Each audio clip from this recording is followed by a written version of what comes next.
Hi, everybody. David Burrows here from the show. Thanks for joining me for this spotlight interview. The legendary Ben Vereen is coming to the VIctoria Playhouse in Petrolia, and he'll be starring in What a Wonderful World. And the performance will take place from June 9th through to the 28th of June. And yes, he's definitely a versatile entertainer, performer, stage, Broadway, television, movies, but even more so, he's very inspiring. And we had a chance to sit down and talk with Ben Vereen one-on-one. So take a look at this one-on-one spotlight interview with the legendary Ben Vereen. Well, this week, very excited for our one-on-one spotlight interview on the show. Ben Vereen is coming to Petrolia, and he's here with us right now. Thank you so much for being here. My pleasure. Very exciting. How do you interview Ben Vereen? Because you've just done so many wonderful things. You're so versatile and eclectic. And, we talked just a moment ago before we started the camera. I just have to think of Kermit the Frog when I first see you. What was that? It's not that easy being green. Oh, I know. Wonderful. Yeah. What was that like working in that type of environment? Oh, it was wonderful because you actually, the puppets become real. Yeah. Because the actors are so terrific at doing the workery behind them that you actually feel like you're talking to people. Yeah. It's amazing. Yeah. Carol Burnett. Oh, my darling. Yeah. My darling. I was just watching a clip of us. We did an Harold Arlen medley together. Yep. Yeah, she was wonderful. Yeah. Kenny Mitzi Welch, who write the music. Yes, it was great. Stage and Broadway, obviously, the biggest part of you. Would you say it's your favorite part of everything that you do compared to television? I like live, movies? yes, I like live. But I had to realize that television is live as well. Yeah. Because you got the crew there, you got the dressers, and you got the guys who do everything to move the sets around. So they become your audience. Right. And the camera has a tendency to make you get smaller. On stage, sometimes you have to be bigger and broader so that people in the 50th row or 500th row or 1000th row can actually hear you. But in film, it's quite different. Right. You have a very positive mindset. Mojo, as it's been said. Where does that all come from for you? Where did you learn to have that positive attitude and mindset for what you do? Well, it beats the alternative, doesn't it? Yeah, it really does. Yeah. You can lie down and say, you can let life beat you. Look, when I was in the hospital in 1992, I had accidents. As a matter of fact, one of your Canadian brothers hit me. His name was David Foster. Oh, right. And thank God that David stayed there and looked after me until the paramedics came. I wouldn't be here. He still has a problem dealing with that. But I love this man. And when I woke up in the hospital, I realized something of myself. I really could do nothing. I had a stroke on my right side. I had broken a left femur. They'd taken my spleen. I had a trach. I had apparatuses on my brain and an aneurysm. And there I was in the hospital. I could do nothing. And a friend of mine sent me a book by Richard Rogers, Richard Rogers, I think his name is. And the title was, "You Can't Afford the Luxury of a Negative Thought." Right. When you're laying in that position, when you're down and out, you got to think positive, and positive people will show up in your life, and then you become. See, a lot of people have a tendency to sit around and go when they hit a bump in life, and they go into this pity party, and that's what I love about the show. It's about get out of your pity party. Yeah, it really is. Nobody cares. No. Nobody really cares. And I tell them, I say, 80% of the people you complain about your situation, they don't care. Yeah. And the other 20% are glad it's you. So therefore, get out of your pity party. So how do I get out of my pity party? I affirm inside of myself that which is good, that which is true, that which I know. As I laid there in the hospital, all broken up, I would talk to my body. Yeah. I would sing songs. And I remind myself of what I used to do. And I called a friend of mine named Cheetah Rivera, and Cheetah, who had been in an automobile accident a few years earlier, she had broken her legs. And I was at that moment where, the human mind takes over and goes, "This is not going to happen. Right. You're going to be like this the rest of your life." And they're going, "Oh, no." So I called her and I said, "Cheetah, will I ever dance again?"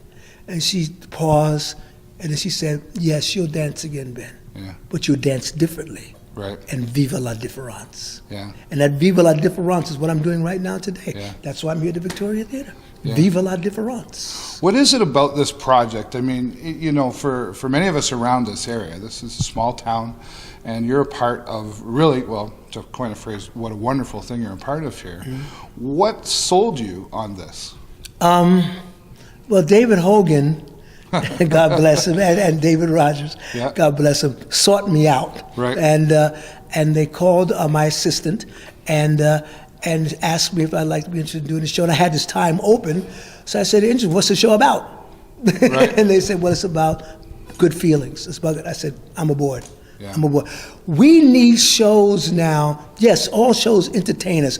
But what about a show that not only entertains us, but gives us a message subliminally that we can take away, and somewhere in our day we find ourselves giggling. Yeah. For no reason at all. Yeah. Just laughing for no reason. Because we saw something, or we heard something, or remember that tune. We need more laughter, more positive energy in the world today. Agreed. If you look at the news, you're a news person yourself, you know most of the news you have to deal with delivering to the people hurts your heart. I don't watch CNN actually because Yeah, it stands for constantly negative news. Yeah, that's very good. That's very good. Yeah. But it's like, right, you get to the point where you go like, I can't watch this. Yeah. Like, somebody give me a news station that's telling me about the good things in life. Because the more good I'm fed, the more good I can be. Yeah. And the more good I can be, the more good I can spread. And that spreading the good is like spreading the word. And it of really joy. is a simple philosophy. It's a simple philosophy. But It we beats seem the to alternative. complicate it sometimes. We do, You know? but that's the human mind, isn't Absolutely. it? That's the human mind. That's why I tell people the battlefield isn't your enemy across the sea or down the street. The battlefield is in your mind. Yes. It's what you're thinking today. Give ye dominion over the fishes and the fish and the animals of the land. That means I give you dominion over your thinking. Right. Think a good thought. Yeah. And that's what the show's about. Think a good thing. Well, it's true to be said because, just coming out of watching the rehearsal there, Ah, yes. I'm coming away whistling, what a wonderful day. And I'm probably going to go home and have that in my head for a while. So it's Exactly. already had that positive That's what it effect. does. That's what it does. So my want is that everyone here listening to you will get in their cars or get on a bus, or get on your bike or get a skateboard and come to the Victoria Theater and celebrate life with us. Yes. We're here celebrating life. All these wonderful singers and performers have come together for you. That's wonderful. And, you put off that energy, Ben. You really do. And that's just one more question before we go, and then we'll Yeah. wrap up here. You come across a lot of challenges in theater and stuff. What would you say is the biggest challenge that you've come across, and also what has made you the success you are? First of all, I don't look at them as challenges. I've learned to look at them as opportunities. Opportunity to turn it to the better. If I look at it as a challenge, that means I'm going to fight. When I begin to fight, I engage that thinking, I engage that negativity, and I'm battling with it. But when I allow the goodness to be through me and look at it as an adventure, an opportunity, then I can turn it all around for the good. Wonderful. And I think that's helped me a great deal in my life. Yeah. There have been times I'm not sitting here, I'm going, oh, life is just so beautiful. No. The wonderful thing that it is ups and downs allows me to go to the up when downs come. Right. The more time I spend in the up, the less time I spend in the down. Yeah. And that's what the show's about. Wonderful. Get to the good foot. Thank you so much My pleasure. for your Thank time you. here today. Thank you. And for doing this show here in Petrolia. Mr. Yes. Ben Vereen, and starting June 9th here at the Victoria Playhouse. out. And we're going to go back to the studio and talk some more. There you have the legendary Ben Vereen joining us here for this spotlight interview. Thank you so much, Ben Vereen, for your kind and generous time here for this interview. Get out and see this performance of What a Wonderful World happening at the Victoria Playhouse in Petrolia. It's running from June 9th through to the 28th, and you can get all the information online at thevpp.ca or give them a call at 519-882-1221. And it's all about the music and the dancing and the happiness. This is what this show is all about. Thank you once again also to Ben Vereen for, I got a very nice special autograph here that I'm going to treasure for a long time.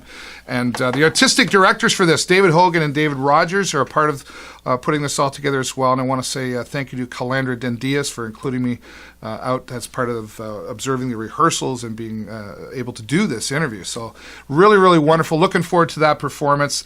And I just want to say, Ben Vereen, he's the real deal. He's an honest performer and a very kind and giving and caring person. So I really can't say enough once again to Ben Vereen for this interview. Keep watching the show coming up. We're going to have some rehearsal footage for you as well on next week's show, so watch for that. That's it for this edition of the Spotlight interview. We'll see you next time.